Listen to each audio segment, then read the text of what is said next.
Hello everyone, welcome again to this session.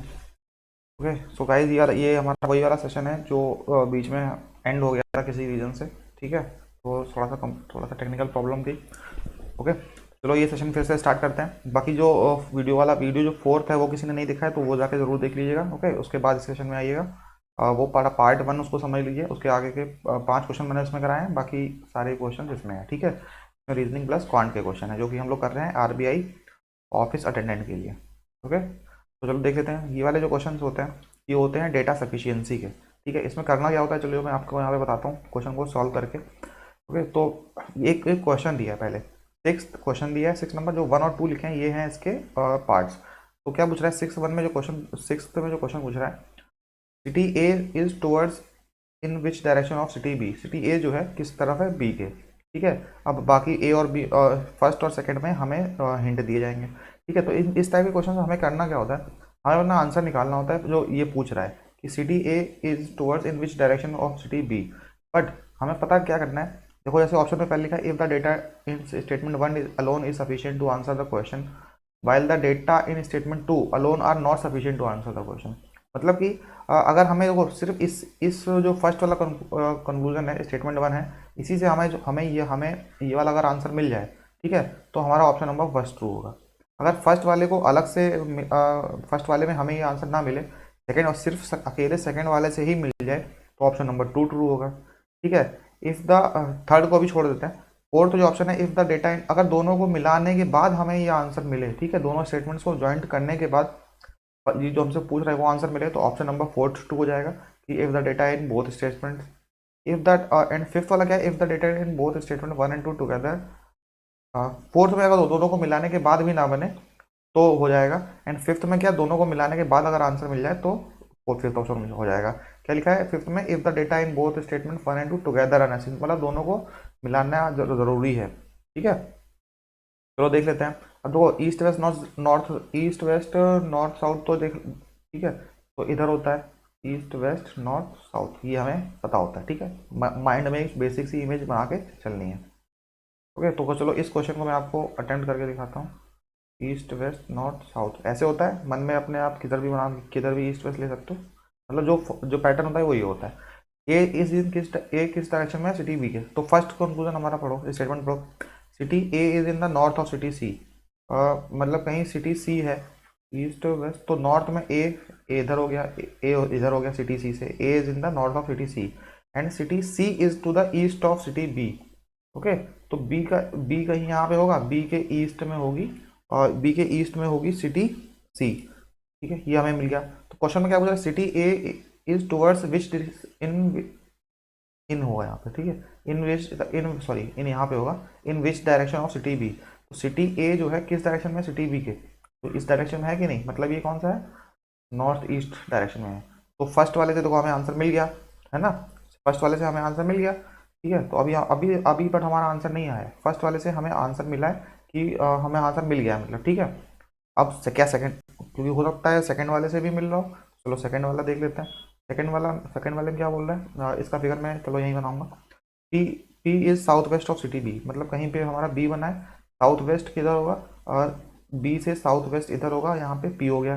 ठीक है, and city B is to the east of city C, मतलब city C से B is to the east, city C से east में है city B के। ठीक है, ये जो बना है ये हमारा है फिगर नंबर सेकंड। ठीक है, सिटी बी का। तो यहाँ पे देखो क्वेश्चन क्या पूछ रहा था, सिटी ए और बी के बारे में पूछ रहा है कि ए किस डायरेक्शन में है बी के, बट फिगर जो स्टेटमेंट 1 है उससे तो हमें पता चल गया, हमारा आंसर निकल आया। ठीक है, सेकंड फिगर वाला जो स्टेटमेंट जो सेकंड है इससे थोड़ा को पता नहीं चला हमें। ठीक है, क्योंकि यहाँ पे एक ही कहीं बात नहीं कर रहा है, तो यहाँ पे क्या पता चला कि बी से हमें पता नहीं चल पाएगा। तो हमारा आंसर क्या है, इफ की data in the statement 1 alone is sufficient to answer the question while the data in statement 2 are not sufficient to answer the question। ठीक है, मतलब जो डेटा फर्स्ट स्टेटमेंट में जो डेटा दिया है हमें उससे आंसर मिल रहा है, सेकंड वाले से आंसर हमें नहीं मिल रहा है। ठीक है, तो आई होप समझ में आ गया होगा कि डेटा सफिशिएंसी के क्वेश्चन किस तरह से अटेम्प्ट करते हैं। ओके, चलो नेक्स्ट क्वेश्चन पे चलते हैं अपने। ये ऑप्शन थोड़ा सा नीचे लिखे हैं, बाकी ऑप्शन हमारे सारे के सारे यही वाले हैं, तो इसको रेफरेंस मान के आप लोग कीजिएगा। ठीक है, अगर नहीं शो हो मेरे पीछे छुप रहे हैं क्वेश्चन आंसर तो आप लोग समझ जाइएगा। ठीक है, और क्या पूछ रहा है, ऑन विच डे वॉज शैली डेफिनेटली बॉर्न। शैली किस दिन डेफिनेटली बॉर्न हुई, ठीक है। और तो स्टेटमेंट 1 के अकॉर्डिंग देखो क्या कहता है, शैली तो सबसे पहले Shelly's mother correctly remember that Shelly was born before Friday but after Monday, ठीक है। देखो ऐसे बना लो इस टाइप के क्वेश्चन को करने के लिए, ठीक है। क्या बोल रहे हैं यहाँ पे, और ऐसे बना लो, Sunday, Monday, Tuesday, Wednesday, Thursday, Friday and Saturday, ठीक है। ये बोल रहा है यहाँ पे, क्या पूछ रहा है, क्या बोल रहा है, शैली, शैली क्वेश्चन में देखो पहले देख लो, शैली किस दिन डेफिनेटली बॉर्न हुई। Shelley's mother currently remember that Shelly was born before Friday, ठीक है। मतलब कि इधर से आओ, तो फ्राइडे से तो पहले हुई, ठीक है। फर्स्ट स्टेटमेंट क्या कह रहा है कि फ्राइडे से पहले हुई and after Monday, and Monday के बाद में, ठीक है। तो अभी देखो हमें क्या फर्स्ट वाले से आंसर मिल रहा है कि शैली डेफिनेटली बॉर्न किस दिन हुई। यहाँ डेफिनेटली तो देखो हमें पता नहीं चल रहा, बट हमें यहाँ ये पता चल गया कि 3 दिन इन ट्यूसडे, वेडनेसडे और थर्सडे 3 दिन में से किसी दिन हुई है, बट हमें अभी तक ये पता नहीं चला कि डेफिनेटली किस दिन होता है इसका बर्थ डेट है, ठीक है। तो कुछ कुछ ऑप्शन हमारे, जो फर्स्ट ऑप्शन क्या है, if the data in statement 1 alone is sufficient to answer the question, तो ये वाला हमारा यहाँ पे एलिमिनेट हो गया, ओके। चलो अब आगे देख लेते हैं। फिर if the data in statement second is alone answer the question, चलो ये भी देख लेते हैं। तो सेकंड डेटा का हम यहाँ पे लेंगे, तो सेकंड डेटा में पढ़ते हैं, Shelley's brother correctly remembers that his sister was born before Saturday, तो सैटरडे को यहाँ पे मतलब क्रॉस ऐसे कर लो कि सैटरडे से पहले हुई बट आफ्टर वेडनेसडे, तो और इधर ये वेडनेसडे से। बट क्या आपको ये जो ऑप्शन सेकंड दिया है कि data in statement second is alone to answer the question, इसमें भी नहीं होगा, क्यों, इसके पास भी अभी तो ये डेफिनेटली नहीं बता पा रहा है कि क्या दोनों में मतलब वो दो दो ये इसकी यार ना कि या तो थर्सडे में होगी या तो फ्राइडे में होंगी, ठीक है। ये शो कर रहा है यहाँ पे, तो इसके बारे में भी यहाँ पे कंफर्म नहीं हुआ कि शैली का डेफिनेटली जो डेफिनेट जो बर्थ डे था वो कब पड़ा। तो इस स्टेटमेंट हमारा जो सेकंड है ऑप्शन, ये भी एलिमिनेट हो गया कि सेकंड भी अलोन अवेलेबल, मतलब सेकंड भी अलोन सफिशिएंट नहीं है, ओके। तो अब थर्ड वाला तो देखो अभी अभी होल्ड पे रखो। फोर्थ ऑप्शन क्या है, if the data in both statement one and together are not sufficient to answer the question. अब हम इन दोनों को मिला दें, चलो ठीक है, चलो मिला के देख लेते हैं, ठीक है। तो चलो मिला के यहाँ पे हम देख लेंगे कि हमें यहाँ पे क्या होता है, आंसर मिलता है कि नहीं मिलता है, ओके। जस्ट अ सेकेंड, चलो मैं से कर लेता हूँ। तो शैली जो, चलो सेकंड, फर्स्ट और सेकंड दोनों को मिलाते हैं, ठीक है। Shelley's mother correctly remember that Shelly was born before Friday, तो फ्राइडे से पहले हाँ,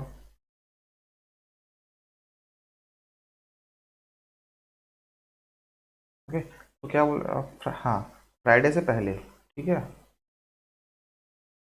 तो Shelley's mother correctly remember that Shelly was born before Friday, तो वो फ्राइडे से पहले हो रहा है ऐसे ऐसे, ठीक है, बट आफ्टर मंडे, मंडे के बाद में। अभी हमारे पास 3 दिन है, अब दूसरे को भी हम मिला देते हैं। Shelley's brother correctly remembers that his sister was born before Saturday, तो सैटरडे से पहले बट आफ्टर वेडनेसडे, तो वेडनेसडे, ठीक है। अब देखो अब हमें आंसर मिल गया, देखो यहाँ पे कि थर्सडे को शैली का बर्थ डेट है, ठीक है। मतलब हमें क्या पता चला, जब हमने दोनों स्टेटमेंट 1 और 2 को मिला दिया, हमें डेफिनेट हमें पता चल गया कि शैली का जो बर्थ डेट है वो क्या है। तो हमारा ऑप्शन नंबर जो करेक्ट होगा वो कौन सा होगा, फिफ्थ वाला, कि इफ द डेटा इन, ये देखो, ठीक है, तो ये होगा कि if the data in both statement, शायद वो हाइड हो रहा हो, ठीक है। तो ये वाला ऑप्शन यहाँ पे से, यहाँ से देख लो, if the data in both statement 1 and 2 together are necessary, मतलब क्या कि टुगेदर दोनों को मिला के ही हमारा आंसर आएगा, ठीक है। तो इससे हमें ये पता चलेगा option number fifth will be our right answer, okay. यहाँ पे थोड़ा सा हाइड हो रहा है, तो आप पिछले ऑप्शन में वही सेम लिखा है, तो आप वहाँ से जाके देख सकते हैं, ओके। नेक्स्ट क्वेश्चन पे चलते हैं। नेक्स्ट क्वेश्चन देखो हमारा क्या कह रहा है, ठीक है। क्या, what is the colour of unripe mango, ठीक है, कच्चे आम का जो कलर है वो क्या होता है। तो स्टेटमेंट 1 और 2 के बारे में भी बात कर रहा है, ठीक है। तो इस टाइप के क्वेश्चन को तो हमें, तो जो हमारा अनराइप मैंगो होता है उसका जो कलर होता है वो हमारा क्या होता है, वो हमारा ग्रीन होता है, ठीक है। तो इस टाइप के क्वेश्चन को मोस्टली आप लोगों ने किए ही होंगे। तो सबसे पहले हमें क्या करना था, हमें सीधा स्टेटमेंट 1 में ग्रीन ढूंढना है कि ग्रीन कहाँ है। तो कलर ऑफ अनराइप मैंगो का कलर क्या है, ग्रीन। मैंगो का क्या कलर क्या होता है ये आपको पता होना चाहिए कि ग्रीन ग्रीन है, एंड ग्रीन इज कॉल्ड क्या है, ब्राउन। तो हमें जो अपना आंसर मिला तो यहाँ इसके अकॉर्डिंग हमें फर्स्ट स्टेटमेंट के अकॉर्डिंग हमें आंसर मिला कि हमारा जो ब्राउन आंसर मिल गया हमें, ठीक है। स्टेटमेंट 1 में मिल गया। स्टेटमेंट सेकंड ढूंढते हैं। Blue is called green, red is called orange, orange is called green. But यहाँ पे अनराइप मैंगो पूछ रहा है। अनराइप मैंगो हमारा क्या होता है, ग्रीन होता है। और सेकंड स्टेटमेंट में तो हमारा ग्रीन के बारे में तो बात यहाँ पे कुछ कर ही नहीं रहा है, ठीक है। ग्रीन के बारे में तो बात करी, तो इसका option number A will be our right answer, ठीक है। कि इसका data in statement 1 alone is sufficient to answer the question, ठीक है। आई होप समझ में आ गया होगा। अगले क्वेश्चन पे चलते हैं। अगला क्वेश्चन भी है, how many brothers does Q have. तो इसका जो आंसर है आप लोग मुझे होमवर्क में बताइएगा, ठीक है। मतलब होमवर्क में मैं आपको दे रहा हूँ, तो इसका आंसर जो है मुझे यहाँ पे कमेंट सेक्शन में चाहिए, ठीक है। काफ़ी दिमाग लगाने वाला क्वेश्चन है और बहुत कंफ्यूज होंगे आप जब ये सॉल्व करेंगे। काफ़ी 2-3 पॉसिबिलिटी निकल के आएंगी, ठीक है। बाकी इसको मैं अपने नेक्स्ट सेशन जो भी मैं लूँगा उसमें मैं इस क्वेश्चन को ज़रूर डिस्कस करूँगा, ठीक है। अच्छा क्वेश्चन है, दिमाग खोल देने वाला, ओके। तो अच्छे से दिमाग लगाइएगा सारे ऑप्शन को पढ़ के। नेक्स्ट क्वेश्चन पे चलते हैं। और चलो ठीक है, ये who among the LMNOP highest marks, ठीक है। 1 2 3 4 5 लोग हैं। हाईएस्ट मार्क किसको मिले, तो हाईएस्ट मार्क तो पी स्कोर लेस, देखो ऐसे है 1 2 3 4 स्टेटमेंट 1 और 2 के अकॉर्डिंग अलग बना लिया। P score less than only one M, मतलब पी ने पी को सिर्फ एम से कम मिले हैं, ठीक है। इसका मतलब क्या है, एम हमारा यहाँ होगा, पी हमारा यहाँ होगा। कि पी को देखो यहाँ पे, क्योंकि ये इधर से टॉप है ना, तो ये फर्स्ट पोजीशन, ये सेकंड, ये थर्ड, ये फोर्थ, ये फिफ्थ, ऐसे मान लो, ठीक है। तो पी को क्या मिला, पी को सिर्फ ओनली एम लिखा है, पी को सिर्फ एम से कम मिले हैं, बाकी किसी से कम नहीं मिले। तो पी की डेफिनेट पोजीशन ये हो गई। तो इसमें पूछा क्या क्वेश्चन हमारा, इससे पता चल रहा है, इससे हमारा आंसर पता चल रहा है क्या।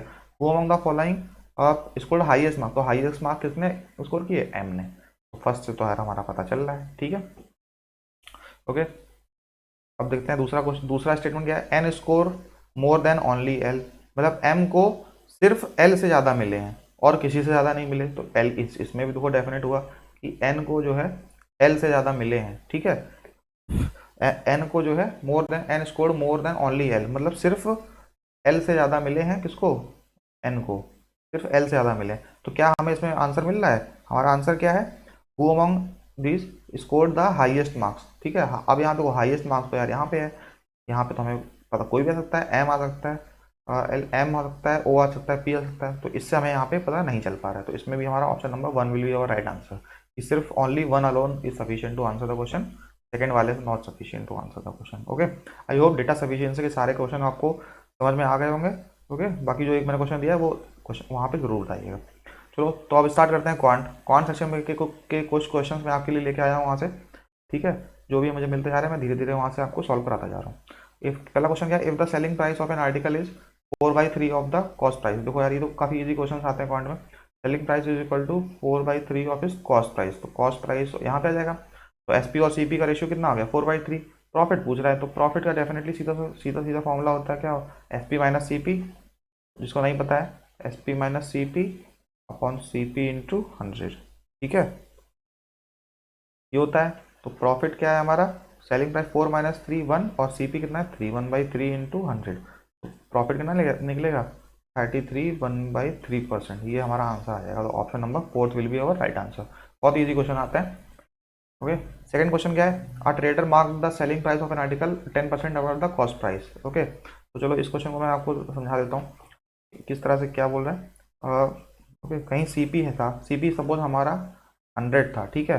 Trailer mark the selling price of an article 10% above इस कॉस्ट प्राइस, मतलब किसी चीज़ की कीमत 100 रुपये थी, बस उसने क्या किया ट्रेडर ने कि उसको 10% बढ़ा दिया। तो इसका 10% जब बढ़ाओगे, देखो 100 है, 100 का 10% कितना होता है, 100 का 10% होता है 10। तो इसको जब इसने बढ़ा दिया 10%, तो उसकी जो कीमत हो गई वो कितनी हो गई, उसकी जो सेलिंग प्राइस थी वो हाँ उसकी जो सेलिंग प्राइस थी वो कितनी हो गई, वो 110 रुपये हो गई। 100 थी, उसने 10% बढ़ा दिया, 110 रुपये हो गई। At the time of selling, ठीक है, उसने बेचने के time he allows a certain discount, उसने कुछ डिस्काउंट दे दिया भाई कस्टमर को, ठीक है, कि यार कुछ डिस्काउंट दे दो, चलो कस्टमर ने बोला होगा। And suffers a loss of 1%, मतलब 1% का यार उसको फिर लॉस हो गया। तो जो लॉस हो गया, प्रॉफिट हो या लॉस होता है वो किस पे होता है, सीपी पे होता है। तो 100 रुपये की कीमत थी उसकी, बट उसको 1% का लॉस हुआ। तो 100 का 1% कितना होता है, 1 रुपये। मतलब 1% का लॉस हुआ, तो मतलब क्या कि उसने वो चीज़ मतलब कितने में बेच दी, उसने वो चीज़ यार उसने 99 रुपये में बेच दी। तभी तो उसको पता चला कि यार एक रुपये एक मतलब % का लॉस हो गया हमारा। तो पूछ रहा है कि उसने कितने परसेंट का डिस्काउंट दिया, ही अलाउड अ डिस्काउंट ऑफ। ठीक है, तो डिस्काउंट देखो कितने परसेंट का दे दिया उसने, बताइए। ये आपके लिए क्वेश्चन है, कितने परसेंट का डिस्काउंट दे दिया। तो डिस्काउंट जो होता है वो हमेशा क्या होता है, वो हमेशा किस पे होता है, हमारा मार्क प्राइस पे होता है। ठीक है, मार्क प्राइस पे आपको डिस्काउंट मिलेगा। मतलब इसको सेलिंग प्राइस था और इसको हम लोग यहाँ पे मार्क प्राइस भी बोल सकते हैं। ठीक है, क्योंकि उसने मार्क किया था कि बढ़ा के 100 से 110 किया। ठीक है, तो डिस्काउंट कितने पे मिला, तो उसने हमें उसने क्या किया, उसने कितने रुपए का डिस्काउंट दे दिया, 110 से 99 पे आए, तो उसने कितने रुपए का डिस्काउंट दे दिया आपको, उसने आपको 11 रुपये का डिस्काउंट दे दिया। ठीक है, 11 रुपये का डिस्काउंट दे दिया किस पे, 110 पे। ठीक है, 110 रुपये की चीज़ पे उस पर 11 रुपये का डिस्काउंट दे दिया, उसका परसेंटेज निकालना है, तो 100 से मल्टीप्लाई। तो 10, 11 बन रहा, 11 10 तो 10 तो यहाँ पे आपका जो आंसर निकला गया, उसने जो है 10% का डिस्काउंट दे दिया। ओके, ये आपका हो गया आंसर। तो आई होप समझ में आ गया होगा, बहुत ही इजी लेवल का क्वेश्चन था। ठीक है, जिसका कॉन्सेप्ट क्लियर है वो इस क्वेश्चन को तुरंत कर लेगा। ओके, नेक्स्ट क्वेश्चन पे चलते हैं। देखो ये क्वेश्चन है, इन अ बैग देर आर सम 25 पैसे, 10 पैसे, 5 paise coins in the ratio 1:2:3। मतलब किसी बैग में 25 पैसे के कॉइन्स है, 10 पैसे के कॉइन्स है एंड 5 पैसे के कॉइन्स है। ठीक है, इसका रेशियो है कितना, 1:2:3 रिस्पेक्टिवली। ठीक, if the value of all these coins is ₹30, मतलब टोटल जो वैल्यू है इनके कॉइन्स की वो कितनी है, वो 30 रुपये है। मतलब टोटल जो कितने रुपए हुए, वो 30 रुपये हुए। How many 5 paise coins are there in the, 5 paise के कितने कॉइन है। तो देखो ये क्वेश्चन जो है ना, ये क्वेश्चन UPSI वालों का फेवरेट क्वेश्चन है। ठीक है, हमेशा एक ना एक, हमेशा जो पेपर होता है कम से कम एक एक क्वेश्चन तो इससे रहता ही है। ठीक है, तो जो लोग भी UPSI की तैयारी कर रहे हैं वो लोग इस क्वेश्चन को, इस टाइप के क्वेश्चन को जरूर पढ़िएगा। ओके, ये दे दिया। अब देखो हमें पता क्या करना है, कि हमें पहले पूरी क्वांटिटी पता करनी है। यहाँ पे पूरी क्वांटिटी, यही इसकी वैल्यू दी है ना यहाँ पे, कि 30 रुपये है और 5 पैसे के कितने कॉइन हमें पता करने हैं। तो 30, और सबसे पहले तो इसको x मान लो, 1x 2x 3x।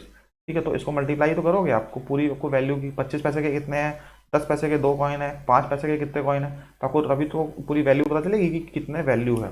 तो 25, तो इसको मल्टीप्लाई करोगे तो 25x, इसको प्लस करना है। तो 10 पैसे के कितने, 2 हैं, तो 20x प्लस 15x। तो इसको जब आपने सॉल्व किया तो ये कितना, तो ये कितना आ गया, और 25 एंड 45।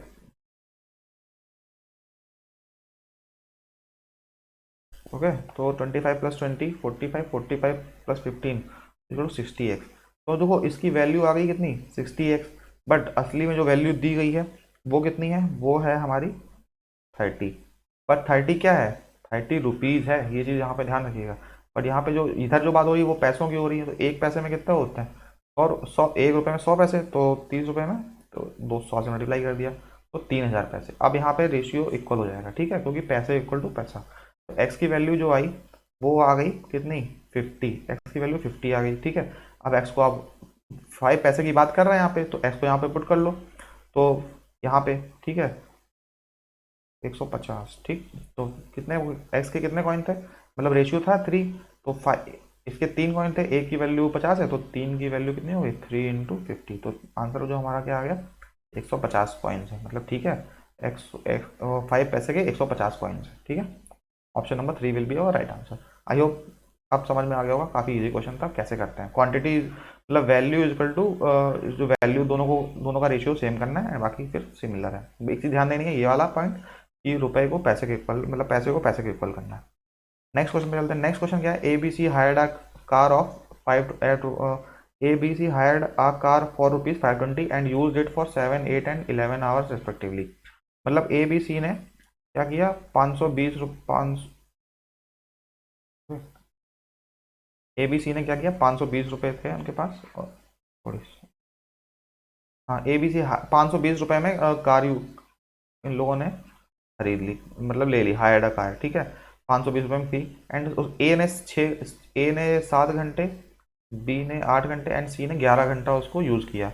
दे, तो higher charges paid by B. तो मतलब बी का रेशियो कितना हुआ, देखो टोटल जो उसका किराया है वो तो कितना है, वो कितना है 520 रुपये।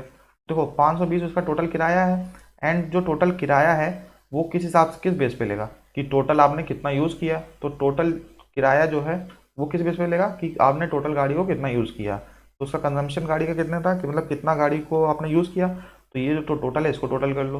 तो 11 और 8 कितना हुआ, 19, 19 + 7, 19 7 कितना हुआ, 25, नहीं सॉरी 26 हो जाएगा यहाँ पे, हाँ ठीक है। तो 26, तो टोटल आ गया 26। तो ये हो गया। एंड हमें पूछा कितना है, the higher charges of paid by B. तो बी ने कितना यूज़ किया, 8, तो इसको 8 से मल्टीप्लाई कर देंगे। तो 26, 26 2 × 52 0, तो 20 × 8 कितना आ गया, 160। ठीक है, तो 160 क्या rupees, 160 rupees paid by B. Option number B is our right answer. मतलब कि ऐसा था कि 520 रुपये टोटल किराया था।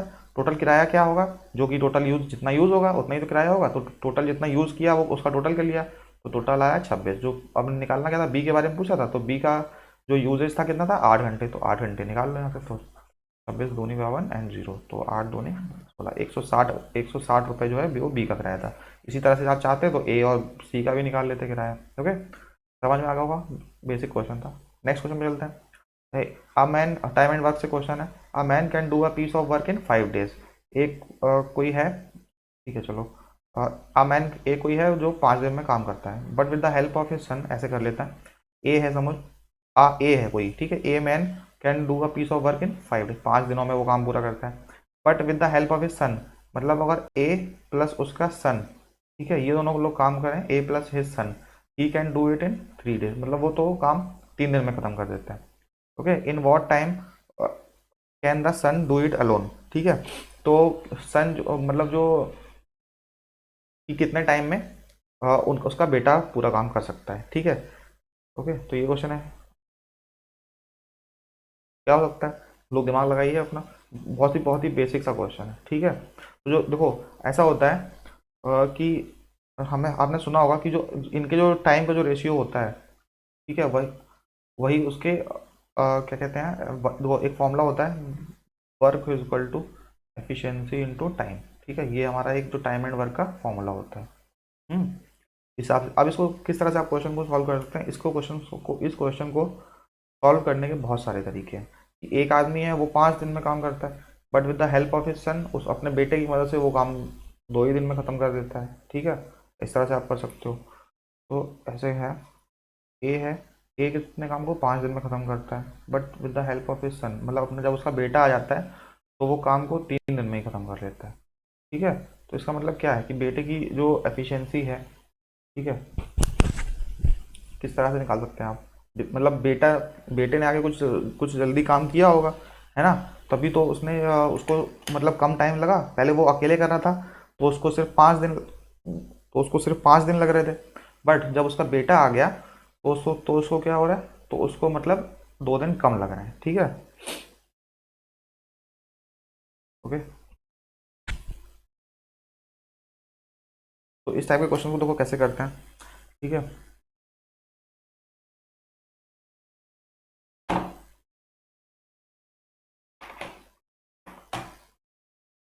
जस्ट अ सेकंड, कुछ टेक्निकल प्रॉब्लम आ रही है पिछले वाले सेशन की तरह ही। ओके, चलो अब इस क्वेश्चन को देखो कैसे करते हैं।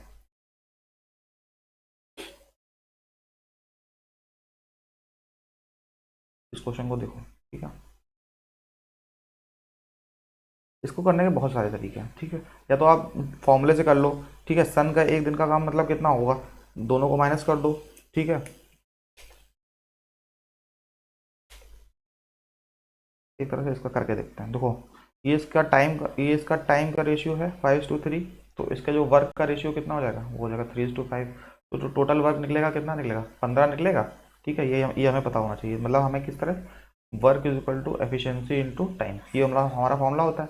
तो जो वर्क का जो रेशियो 5:3 है, तो उसका उलट जो रेशियो होगा वो हो जाएगा उसकी एफिशिएंसी का रेशियो, तो हमने ये लिख लिया। तो टोटल वर्क हमें जो ये जो हमारा निकला है, तो ये हमारा क्या है, ये है हमारा टोटल वर्क। ठीक है, 15 यूनिट्स तो टोटल वर्क है, तो 15 यूनिट्स है। अब देखो 15 एफिशिएंसी ये है, 15 यूनिट्स इसका टोटल वर्क है। सन के बारे में पूछा है, देखो अब यहाँ पे थोड़ा सा आप ध्यान दीजिए, यहाँ पे एफिशिएंसी में है इसकी। ओके, एफिशिएंसी पे ध्यान दीजिए, यहाँ पे क्या बोल रहा है कि वो ए की, ए प्लस बी जो किसी 5 एफिशिएंसी है 3 है, आपसे पूछ क्या रहा है ई जो है हाउ मैनी, हाँ वो, हाँ यहाँ पे एक बार चलो मैं थोड़ा सा, मतलब मैं समझा नहीं हो सकता है उसको, थोड़े से वर्ड्स की प्रॉब्लम है। अब मैं इसको यहाँ पे आपको बहुत बेस्ट तरीके से दिखाऊंगा। ठीक है, ए जो है, थोड़ा सा टेक्निकल इशू की वजह से थोड़ा सा दिमाग डाइवर्ट हो गया। ओके, तो ए है, ए किसी काम को 5 दिन में करता है, ठीक है, और ए जो है वो अपने सन के साथ उसी काम को 3 दिन में करता है। तो ये जो है ये हमारा, ये था हमारा वर्क का रेशियो। वर्क को जब उलट कर देते हैं तो वो हमारा होता है क्या, एफिशिएंसी का रेशियो। तो इसका यहाँ पे हो जाएगा 3:5। अब वर्क इंटू एफिशिएंसी, ठीक है, इसको ये हो गया। तो टोटल वर्क जब हम निकालेंगे तो टोटल इनका जो एलसीएम होता है, तो टोटल वर्क हमारा निकला कितना, टोटल वर्क हमारा निकला 15 यूनिट्स। तो टोटल वर्क जो हमारा, मतलब ये जो हमारा टोटल टाइम है, सॉरी, ठीक है, टाइम का जो उल्टा रेशियो होता है वो एफिशिएंसी होता है। हम्म, तो ये हमारा जो निकला, ठीक है, ये हमारा निकल गया क्या, टोटल वर्क। तो 15 यूनिट हमारा वर्क था। ठीक है, हमें सन की एफिशिएंसी पता करनी है। देखो, ए प्लस ऐसे कर सकते हैं, A plus S is A plus son, man plus son की जो एफिशिएंसी थी वो थी 5 यूनिट, एंड हमें ए की पता है, तो ए की हमें एफिशिएंसी थी 3 यूनिट। तो 3 + s = 5, तो सन की एफिशिएंसी कितनी निकली, 2 यूनिट।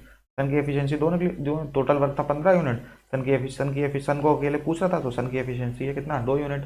15/2 मतलब 7.5 डेज में काम कर पाएगा। ठीक है, और बहुत ही, मतलब बहुत ही बेसिक सा क्वेश्चन था, समझ में आ गया होगा। बस एक चीज़ आपकी यहाँ पे, ये जो एफिशिएंसी को रेशियो वाला कॉन्सेप्ट था, इस चीज़ से मैंने आपको बताया, ये इसलिए मैं थोड़ा सा एक तरह से कह सकते हैं कि कंफ्यूज था कि मैं किस तरीके से आपको बताऊं कि ये बेस्ट तरीके से ये आपको समझ में आ जाए। ठीक है, तो ये वाला कॉन्सेप्ट मुझे सबसे बेस्ट लगा, बहुत ही ईजी है। तो 7/1/2 will be our right answer. Okay, जिसको नहीं आया तो एक बार मैं फिर से बता दूं, क्या बोल रहा है, ए कोई मैन था, मैन था वो किसी काम को 5 दिन में करता है, बट मैन प्लस उसका जब सन मिल जाते हैं तो वो किसी काम को 3 दिन में कर लेते हैं। तो ये क्या था, टाइम, किसका, टाइम का रेशियो था। तो टाइम का जो रिवर्स करोगे, इस तो आता है हमारा एफिशिएंसी का रेशियो। तो एफिशिएंसी इसकी हो जाएगी 3, इसकी हो जाएगी 2। तो जो हमें जो टोटल वर्क मिला वो कितना, वो कितना मिला, और ये हो जाएगी, इसकी हो जाएगी 5। ठीक है, तो जो टोटल टोटल वर्क मिला वो था 5। देखो, मैन प्लस सन की जो एफिशिएंसी थी वो है टोटल 5, एंड मैन की अकेले की कितनी है, मैन की अकेले की 3 है, प्लस s = 5। तो सन की अकेले की निकल आएगी, सन की एफिशिएंसी 2 यूनिट। तो टोटल वर्क, एंड वो ये होता है ना, work is equal to efficiency into time. तो हमें क्या पूछा है, हाउ इन व्हाट टाइम, तो time is equal to work upon efficiency. तो टोटल वर्क 15 और उसकी एफिशिएंसी, एफिशिएंसी किसकी, सन की, तो सन की एफिशिएंसी कितनी है, 2 यूनिट। तो ये निकल गया हमारा, तो 7.5 days will be our right answer. Okay, अब समझ में आ गया होगा, बहुत ही बेस्ट तरीके से इजी में बताया है आपको। ओके, तो चलो ये क्वेश्चन देख लो। ये क्वेश्चन आप देखो, अब आप कहोगे, इस क्वेश्चन को देख के आप कहोगे कि क्या इस टाइप के क्वेश्चन भी पूछे जाते हैं, मतलब ये तो 5th या 6th स्टैंडर्ड का एक क्वेश्चन है। तो आप ये कहोगे कि इस टाइप के क्वेश्चन क्या एग्जाम में पूछे जाते हैं, तो आपका मेरा आंसर रहेगा कि हाँ, इस टाइप के क्वेश्चन भी एग्जाम में पूछे जाते हैं। बट होता क्या है, जनरली होता क्या है कि इस टाइप के क्वेश्चन जो होते हैं ना, वो एग्जाम के सबसे लास्ट साइड में पूछे जाते हैं।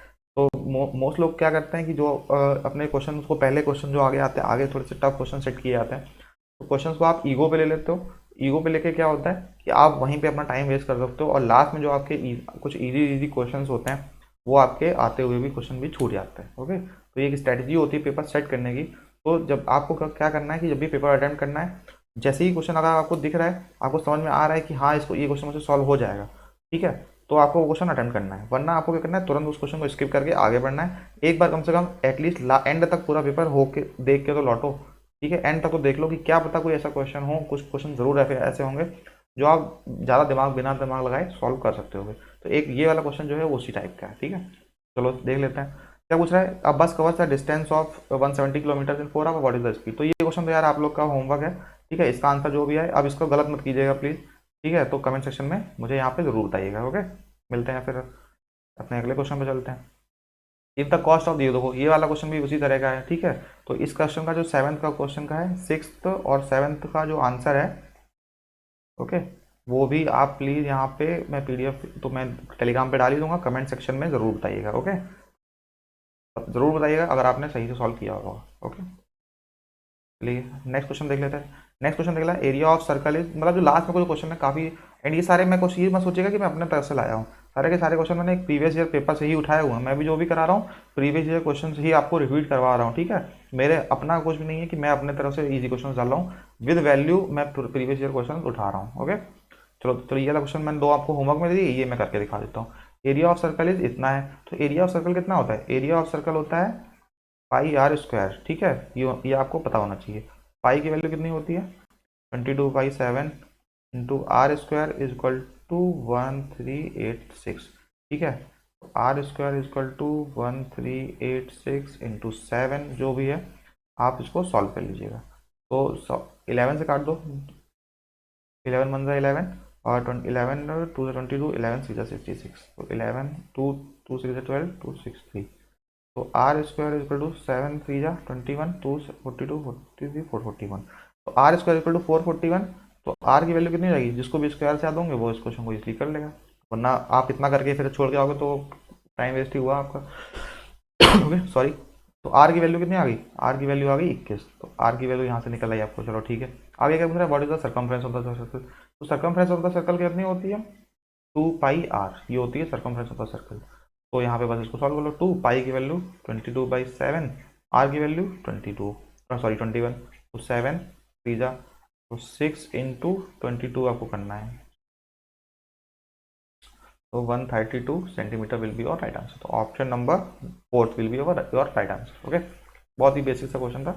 आगे बढ़ते हैं, आगे देखो बढ़ते हैं। आगे देखो ये वाला क्वेश्चन देखो इंपॉर्टेंट है, फिर से टाइम एंड वर्क का ही क्वेश्चन आपको मिल गया यहाँ पे, ठीक है। इसको मॉडरेट भी बोल सकते हैं एंड इजी भी बोल सकते हैं। जिसका कॉन्सेप्ट क्लियर होगा वो इस क्वेश्चन को तुरंत कर डालेगा, ठीक है। क्या बोल रहा है? A and B can together do a job in 7 days, मतलब ए एंड बी जो है किसी काम को 7 दिनों में कर सकते हैं। जैसे ऐसे हम स्कूल में पढ़ते थे ना, चलो इसको वैसे करके दिखाता हूँ, ठीक है। 7 दिन में पढ़ते थे। ए इज 1/3/4 है, मतलब ऐसे 1/3/4 टाइम्स एफिशिएंट एंड बी, मतलब ए और जो बी की एफिशिएंसी का जो रेशियो है वो कितना है? 7/4, ठीक है, 7:4। The same job can be done by alone by A, A कितना टाइम लेगा? इसको आप किसी भी तरह से कर सकते हो, ठीक है। जो मैंने मेथड बताया था चलो उससे एक बार करके देख लेते हैं। देखो ए एंड बी है, ए एंड बी तो कहना 7 दिन में कर सकते हैं। तो इनकी एफिशिएंसी का जो रेशियो है, एफिशिएंसी यहाँ पे लिखते हैं, तो कितना है? 7 और 4, इसकी एफिशिएंसी 7 एंड इसकी एफिशिएंसी 4, ठीक है। और सॉरी, ये मैं थोड़ा सा यहाँ पे गलत बना दिया।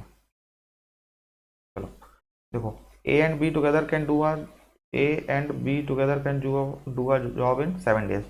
यहाँ पे ए, यहाँ पे बी बनाया, थोड़ा सा तिरछा हो जा रहा है यार, तो प्लीज़ थोड़ा सा एडजस्ट कर लीजिएगा। चलो ठीक है, ऐसे करके दिखाता हूँ। ए एंड बी किसी काम को 7 दिन में करते हैं, ए यहाँ पे आएगा फिर बी, ठीक है। ए और बी का जो एफिशिएंसी का रेशियो है वो कितना है? 7:4, तो 7 और 4, ठीक है, पता चल गया। तो ए और बी की जो एफिशिएंसी का जो एलसीएम लेंगे तो क्या आता है?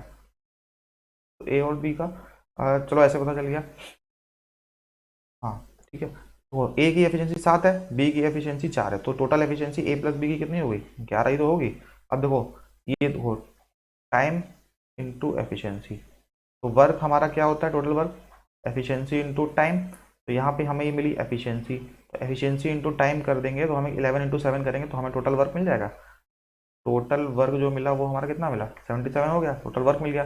द सेम पूछा क्या? The same job can be done by alone by A, तो टोटल वर्क हो गया 77 एंड ए की एफिशिएंसी कितनी होगी? ए की एफिशिएंसी है 7, तो 7 से काट दो, 7 11 जा, तो 11 will be our right answer. मतलब विद इन सेकंड्स में होने वाला क्वेश्चन था, बट इसका कॉन्सेप्ट क्लियर है, वो बहुत जल्दी इजीली अपना क्वेश्चंस कर देगा, ठीक है। तो चलिए ये था गाइज हमारा शायद, और 10th क्वेश्चन तो नहीं है, तो ये था गाइज हमारा लास्ट क्वेश्चन। तो जिसको भी वीडियो अच्छी लगी हो, ओके, तो प्लीज़ वीडियो को लाइक ज़रूर कीजिएगा। हाँ, अगर आपको इस सेशन की पीडीएफ चाहिए तो सबसे पहले तो आप मेरा ओके टेलीग्राम का जो चैनल है वहाँ पे सर्च कीजिएगा ये, ठीक है, ये मेरा टेलीग्राम चैनल का नाम है @प्रिपरेशन मेनिया। वहाँ पे जाके ये पीडीएफ आपको अभी मैं थोड़ी देर में यहाँ पे अवेलेबल करा दूंगा, ठीक है। आपकी कोई क्वेरी हो तो आप मेरा FB का जो पेज है, ठीक है, वो भी इसी नाम से प्रिपरेशन मेनिया, वहाँ पे सर्च कर लीजिएगा। लिंक मैं आपको नीचे डिस्क्रिप्शन में दे दूंगा, ओके, वहाँ से जाके ज्वाइन कर लीजिएगा टेलीग्राम चैनल। एंड बाकी अभी कोई भी क्वेरी हो कमेंट सेक्शन में भी पूछ सकते हैं, एंड एफबी पे मुझसे पर्सनली भी पूछ सकते हैं, ठीक है। एंड वीडियो अच्छी लगी हो तो लाइक कीजिएगा। चैनल पर नए हो, ऑफिस असिस्टेंट की तैयारी कर रहे हो या किसी भी बैंकिंग एग्जाम की तैयारी कर रहे हो, तो आपके लिए बहुत ही हेल्पफुल वाला चैनल है, ये बहुत हेल्प होगी आपको, बेनिफिट बहुत होगा, ठीक है। तो उसको सब्सक्राइब जरूर कर लीजिएगा। एंड अगर आपकी चलो मैं आपकी एक अभी नई सीरीज़ भी लेके आने वाला हूँ, ठीक है। वो क्या है, हमारा जो अपकमिंग एग्ज़ाम आने वाला है, एक है यूपीएसआई के लिए भी, तो उसके लिए भी मैं रीजनिंग एंड क्वांट की जो एक सेशन लाने की सोच रहा हूँ। तो अगर आपको सच में चाहिए तो कमेंट सेक्शन में ज़रूर बताइएगा कि यूपीएसआई का क्या मैं एक प्रीवियस ईयर पेपर कुछ सॉल्व कराऊँ या फिर कुछ कुछ स्ट्रैटेजी बताऊँ, ठीक है। तो मुझे कमेंट सेक्शन में या फिर मेरे एफबी पे ज़रूर बताइएगा। ओके, मिलते हैं फिर अपने नेक्स्ट वीडियो में, तब तक के लिए लगे रहिए, सॉल्व करते रहिए। All the best.